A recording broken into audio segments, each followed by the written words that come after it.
All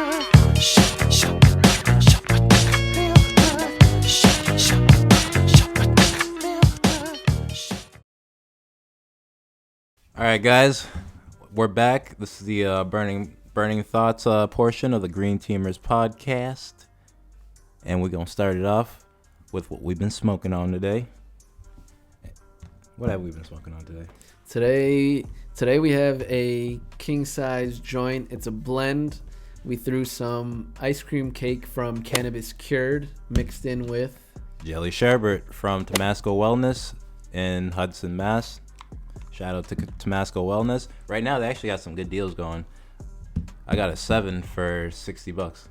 That's pretty solid. That was with, and I don't have a medical card or any of that type of stuff. So that was including tax? That was with including tax. Without, nice. If you use your medical card, you could have got that for $50. Gotcha. And so is it on the website? Is it advertised as $60 or it was $50 and you're just saying it's $60 with the tax? Oh, it's advertised as $50. Oh, okay. Yeah. And then after paying everything, it's $60. Okay. Turned out to 60. Gotcha. So, and this was their you can say their bottom tier bud. So for $60, definitely worth it. They have higher tiers as well. They have 55, 45, 50, 50. Like, they actually have a lot of variety. So that definitely check them out. Tamasco Wellness. How many strains would you say they usually have per tier? I would say at least they only had one, and they had two, and one for 30, one for 35. So that was like the first tier, and then they had the 40 or 40. They had a couple 40, 45. Gotcha. Okay. So definitely two for at least two minimum for each. And when you say 35, 45, you're saying an eighth. Yes. Okay. Gotcha. And then this one, when I saw it said 50 for a quarter, I'm like. So this is like the $30 an eighth? Yes. Okay. Yeah. Gotcha. $30 an eighth right there. So I was like, all right, yeah, let me jump on that. Word. Yeah. Nothing wrong with that. No. To be honest, aside from the fact that I think it might be a given between, customers that if they're having a sale, it's kind of just to clear it out. So it might not always be the freshest of bud. Right. But it doesn't necessarily mean it's not bud that won't get you high or give you the effects you're looking for. Right. But so I guess, it kind of comes down to if you want the bag appeal. And the flavor, not the flavor, the smell. Yeah. Yeah, I would say definitely when it comes to smell, the smell's there. I can't say it's not there. It's definitely there. It doesn't feel dry either. Mm-hmm. I can say that as well. They throw in a Boveda pack in there for you, right? They do. So you got a free Boveda pack in there. I guess it'll help it keep it fresh. I will say it does feel a little soft. Yeah. So is that because of the pack? I would assume so. I think it might, if you take the Boveda pack out, it might kind of start to cure again. Okay. Oh, I see what you mean. But not bad. But I mean, cheers, guys, because we're about to spark this up. But yes, sir. I guess we can test out the effects afterwards.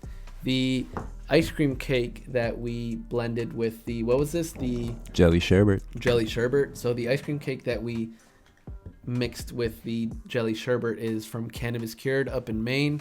Shout out to Maine and their medical program. What were you going to say, Marvin? Working with a hybrid here, the Jelly Sherbet. Hybrid. Okay, so we got a hybrid from the Jelly Sherbet and a indica from the ice cream cake. Ooh.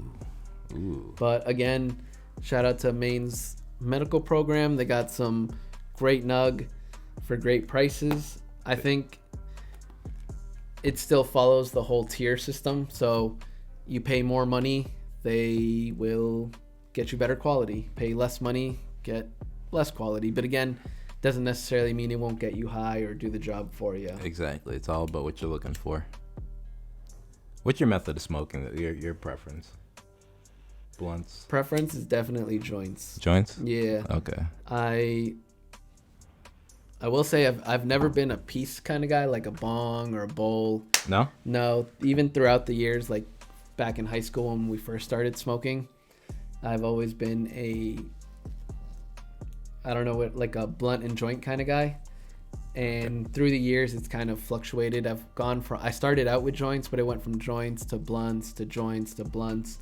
But I'd say for the past 5-6 years, joints have just been my sticking point. Like I'll smoke a blunt, no doubt. I'll even roll a blunt every once in a while, but 9 out of 10 times I'm probably just smoking a joint. Just smoking a joint, no tobacco, No, just straight. Okay. I'll always be a fan of just straight weed, and straight weed in a joint just gets you maximum flavor. I think you get all flavor, right? Yeah, so I'd rather just keep it that way. And like I said, I know smoking is a bad habit, so if I'm gonna smoke, I'd rather make it as, I guess, as clean as possible. In the weird way that makes sense. No, it makes sense. Tobacco kills. Yeah, it really does. My method is definitely a bong, or like right now I'm just fucking around with a little bubbler.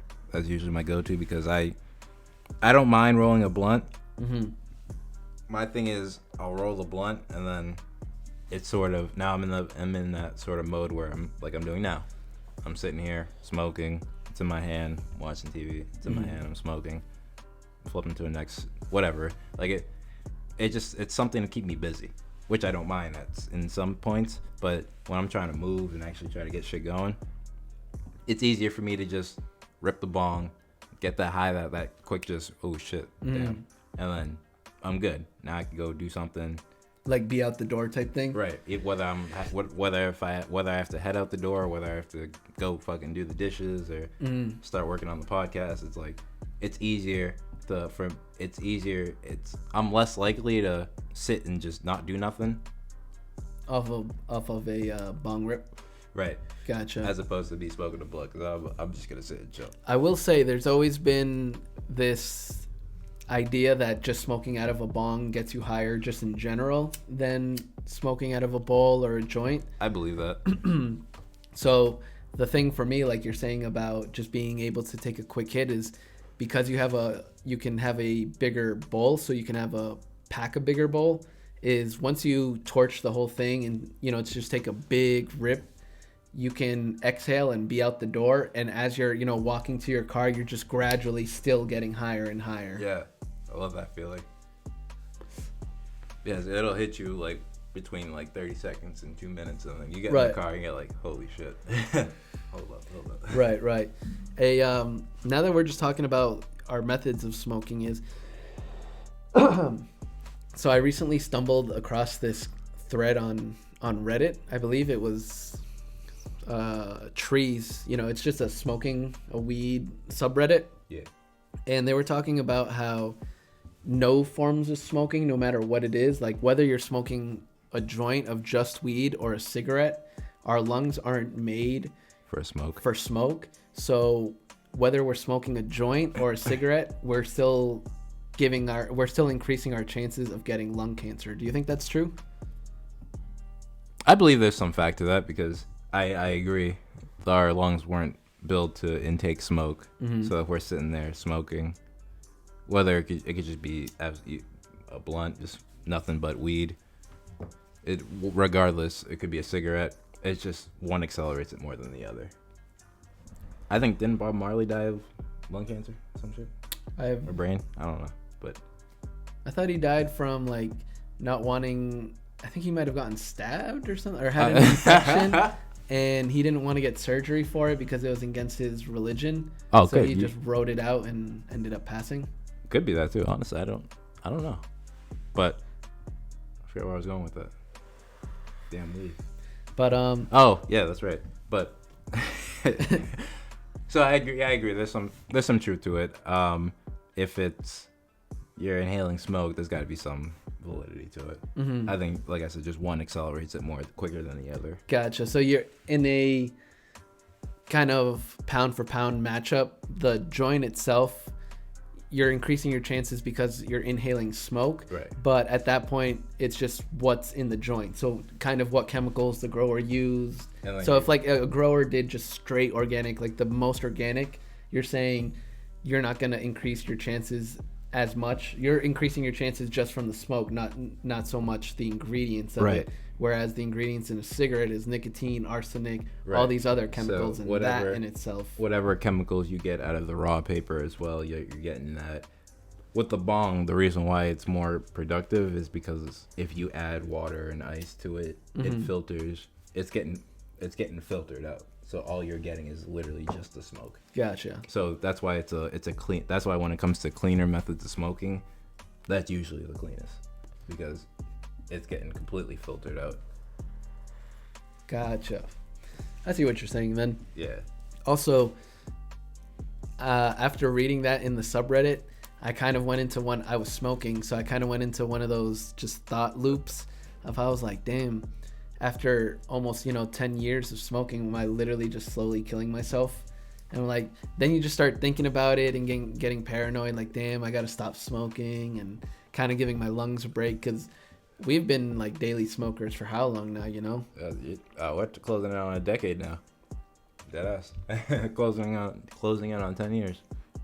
And I will say this, within the last couple of years, this year for sure, I'm putting more of an effort to sort of cut back a little bit, just mainly due to the fact that I'm more productive when I don't smoke. Mm-hmm.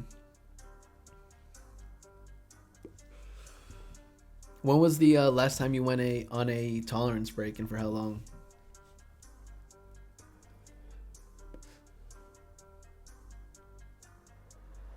Before COVID. Before COVID? Yeah, it was like 2019. And I did it for like a month.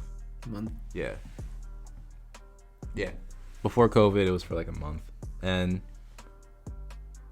even now, I'll do is a couple days. But when I do the couple days, you get those moments where you feel antsy or like a little agitated. You know why? You're just like, I could really use a smoke. Yeah. But it's like, even just after 3 days, you definitely start to feel the effects of withdrawals. Yeah. Like that dependency. Yeah, exactly. Not necessarily being addicted to it, but just the dependency that your body has it and the dependency your mind has to go to it. After like something shitty happens at work or just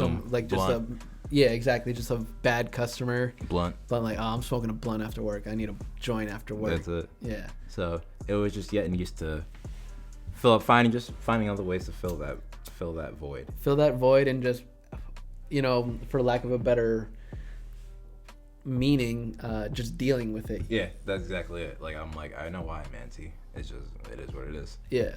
Like, that you'll go through that for a couple of days. I will say I went on a tolerance break also around 2019, but I went for, I want to say either 2 or 3 months. Okay. And after like the first month, my dreams became so real, man. Yeah, like more vivid. Yeah. I was I felt like I was literally in the dream. I woke up, could remember the entire dream, and they were just weird and scary, bro. Weed definitely suppresses that. Yeah. Like, I'm not able to. It suppresses your what is it, REM or REM sleep? Okay, that makes sense because your whole dream, that stage. Yeah. Like I'll wake up and I can't remember my dreams. Tell you what, dude, that 2 to 3 month tolerance break, it wasn't even a tolerance break. It was more of a health break. Like my body literally just needed a break. Okay. During that 2 to 3 month break, while I was having those vivid dreams, was the first time I ever experienced sleep paralysis. And that shit was crazy, scary as hell, man. Scary as hell. Woke up from a dream, couldn't move. Yeah, and I think that's the thing, bro, is like, if I woke up and someone was in my room and I could actually get up, I can defend myself. I'd be like, what the fuck you doing? Like pushing them, fighting them. But if you're just stuck there and you're staring at the motherfucker, and you're staring at this dude coming at you, and you can't move, you can't do anything, you can't even yell, that state just becomes helpless. It's almost as if you left your soul left your body and you're just sort of looking at it. Yeah. Yo, get up, motherfucker. You've experienced it? Oh yeah. I've experienced that. Like, I'm sitting there, I'm just like, I can't even fucking move. Did you wake up? I personally woke up yelling. I'll wake up. I've had some Yeah, this one story that's happened later. Like we were talking 10 years ago earlier. Mm-hmm. I was at my mom's crib, and I had one of those like just sleep paralysis moments where I went from a nightmare to waking up, and I just started screaming. And my mom opened the door, and she's like, "You all right?" I'm like, "Yeah," and I just went right back. I just went right back to sleep.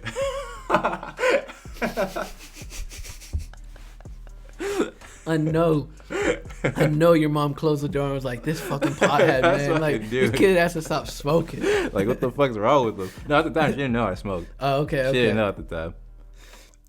That's funny, though. But no, that sleep paralysis shit's scary. That's crazy that you went right back to sleep. I couldn't go back to sleep, man. I sat there for a little bit and was like, "Yo, what the fuck was that?" I get that. It is a little intense. And honestly, not like just solely because of that, but aside from the withdrawals and then the dreams and just everything else that comes with stopping, that's what's kind of been stopping my latest tolerance break. Like I just want to go on another tolerance break because, but again, just everything. I recently started a new job, so I'm still like getting the hang of the ropes and all that. Yeah. So definitely the whole I need a blunt or a joint or a dab after work. Nice stress relief. Yeah, exactly. So for the time being, that's why I want to, like, it's just something that I do to stress relief. So I need that with a new job. Right. But I think once I get comfortable, I may actually consider that tolerance break. Well, that's the thing. It doesn't have to be like a cold turkey stop. It's like you said, you mentioned points to where you do smoke. Mm-hmm. Those can just be your points, either period or just like until you get to that point where you don't feel like you need to smoke as regularly. Like if you just smoke when you come home from work and then you don't smoke again until the next day you come home from work. Now you're talking about only smoking once a day, but for that one period in time as opposed to smoking every day, 3 or 4 different periods in a day. Right. So you're saying more of like coming home after work and actually smoking a joint, like I'm using it for stress relief. Right. But when I'm smoking at like 9 or 10, I'm just smoking because I want to get high and have that relaxing feeling again. Exactly. Gotcha. Okay. Yeah. No, that's a good idea. Or even just going from like every other day or every 2 days. Right. Like see how it feels when you come home from work and don't use it, and then you'd be like, all right. And then either choose to smoke or be like, all right, now tomorrow I'm definitely gonna smoke. Yeah. Like that kind of shit. For sure. It's sort of now you're smoking for a purpose as opposed to just smoking to smoke. Mm-hmm. And that's why I've been trying to avoid is just smoking to smoke to just fill up time as opposed to just smoking because now this is the time to relax. Well, then that kind of brings into the whole thing of, for me, I like buy a sativa strain on purpose so that I can hit it before I run some errands. But it's like I could run those errands without it, right. So it kind of. Sorry, I lost my train of thought of where I was going with that point. But it kind of made sense. It's that whole were you gonna say like you bought the sativa for that purpose of being able to move and function? Yeah. Okay. But I was gonna say like I still get up and do those errands regardless because I have to do them. So do I necessarily need the weed? It's just a little more of a pick me up. Mm-hmm. It's like, all right, well I got it, so I might as well. Yeah. It's like if you didn't have it, you'd be fine without it. But it's the fact that you got it. Right. It's like, oh, I mean, shit, I got it, might as well. That's another thing to play in your head. But just bringing it back to the bud real quick. How are you feeling after this joint? Because it looks like we're just about done with the joint. The two together, it smokes really well. I think it smoked a lot quicker than the other one, right? Yeah. Definitely, for sure. Definitely check out the Green Teamers podcast, the Celtics portion, because we just filmed that. That should be out by now by the time you're watching this. So absolutely, definitely check that video out. But yeah, continue on the critique. Well, I'd say flavor-wise, definitely pretty chill. It smoked pretty quick, though, like we mentioned earlier. Give it a 4 out of 5.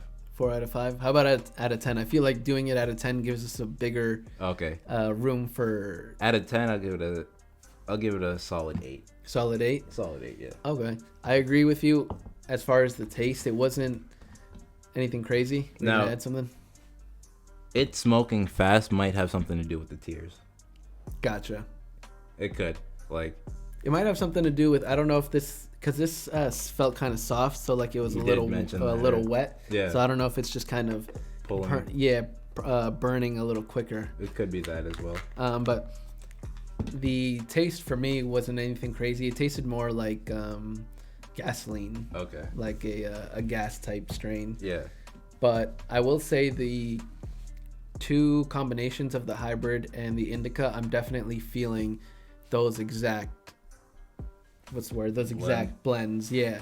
The indica definitely has me mellow, but the hybrid, it feels like it's a sativa leaning hybrid. It is. It definitely still has my thoughts. You know, I'm losing my train of thought every once in a while, but I'm still moving. I'm not slumped on this chair. On the website, it does list happy, creative.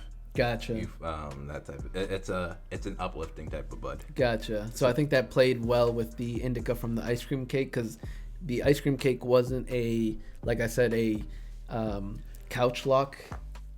A couch lock indica. It was more of like a mellow, relaxed indica. Okay, all right. So I'm still able to move. Like I could, even if I smoke, I feel like even if I smoked the ice cream cake by itself, I could still play like a game of basketball or a pickup soccer game. Okay. I would just be mellow, but I still got that, all right. that movement. You ain't down for the count. Yeah, exactly. All right, I feel that. I get what you mean. Yeah, I'm not down for the count. Like if you told me, let's go, like we're rocking. All right, I'm good to go. I'm good to go. Mm-hmm. I can go. Definitely. And definitely creativity, mind wise. Got a lot of shit flowing in my head. Like it's good. It's a good thing. So you gave it a 8 out of 10. 8 out of 10. So 8 out of 10. Yeah, I'll agree with that. Now, go 8 out of 10 as well. What would you give the green teamer smoke? What we smoked earlier. For the Celtics portion? Yeah. So for the Celtics portion, we smoked, let me see if I can grab it here real quick. We smoked Thai by ECSD. What Damn. ECSD stands for, I don't actually... Oh. ECSD stands for East Coast Sour Diesel. Oh, okay, all right. Yeah, I'm not going by name-wise, but I did enjoy the first smoke. Yeah, the first smoke was just a straight joint of Thai by ECSD, courtesy of Paul Boutique up in Maine. So shout out to them. It was the first time I went to them, and I'll say... Shit smells sour, too. I'll say... The fact, I love when you can buy a strain, and if it says sativa, for example, it gives you exactly sativa effects. Right. They ain't bullshitting me. Exactly. No, I ain't gonna say it. Ain't like your plug who gonna tell you something, but my dude Tony, he'll tell you what it really is. But your plugs, you know? Yeah. Your plugs will tell you some bullshit, and you're just like, all right, man, whatever. Just yeah. Give me the quote-unquote salsa. So, I love the fact that it was a sativa, and I think it played really well into our whole... When we film these podcasts, we like to have more uplifting strains rather than that couch lock, because then Absolutely. Our ideas just kind of stall, and then we have a hard time actually getting our ideas and videos out. And doing it early in the morning, your day is fucked. So shout out to the Thai by ECSD. Yes. Shout out to the combination of ice cream cake and jelly sherbet. Yes. This has been the Burning Thoughts segment of the Green Teamers podcast. Thank you guys for watching. If you haven't already, subscribed, follow us on Instagram. Peace. Stay safe.